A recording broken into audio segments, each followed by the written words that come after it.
నందమూరి బాలకృష్ణ మాట్లాడితే మా బ్లడ్ వేరు, మా బ్రీడ్ వేరు అని చెప్తూ ఉంటారు.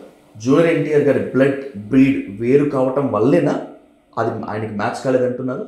అది అసంగతమైన ప్రశ్న. ఎందుకంటే నా దృష్టిలో అయితే ఈ బ్లడ్లు బ్రీడ్లు అస్సలు నమ్మకం లేదు. ప్రపంచవ్యాప్తంగా మనిషి కొన్ని బ్రిలియన్స్ ఉన్నారు కదా, కోట్ల మంది కదా. ఈ కోట్లాది మందికి గ్రూప్స్ ఎన్ని ఉంటాయి?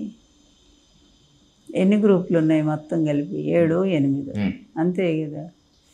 ఏ group, B group, C group, D group, A positive, B positive అన్నీ కలిపిన 7 గ్రూపులు అనుకుంటున్నాను. అంతే, 7 ఉంటాయి. డాక్టర్లు అడిగినా చెప్తారు. ప్రపంచ జనాభా మొత్తం ఇవే గ్రూపులు కదా. అందువల్ల మా బ్రీడ్ ఇవన్నీ ఏమి పోనీ ఆ తండ్రి లక్షణం ఎవరికన్నా వచ్చిందా? ఒక్కళ్ళకన్నా. మరి ఎందుకు రాలేదు? వాళ్ళకంటే మనవడికి వచ్చింది కదా. జూనియర్ ఎన్టీఆర్ సినిమాలో చాలా సక్సెస్ అయ్యాడు కదా. అందువల్ల ఈయన అక్కడికి పోయిందేమో మరి, అలా అనుకోవాలి కదా. ఈ బ్లడ్ ఆయనదే, అదే బ్లడ్గా అట్లా అనుకుంటే హరికృష్ణ కొడుకేగా అతను కదా. మరి అతనికే ఎందుకు ఆ తాతగారి పోలికలు కొంచెమైనా వచ్చాయి కదా, వచ్చినాయి. అలాగే నటనలో కూడా అతను ఈరోజు చాలా టాప్లో ఉన్నాడు. తాత పేరు నిజంగా నిలబెడుతుంది ఎవరంటే సినిమా రంగంలో అతనే కదా.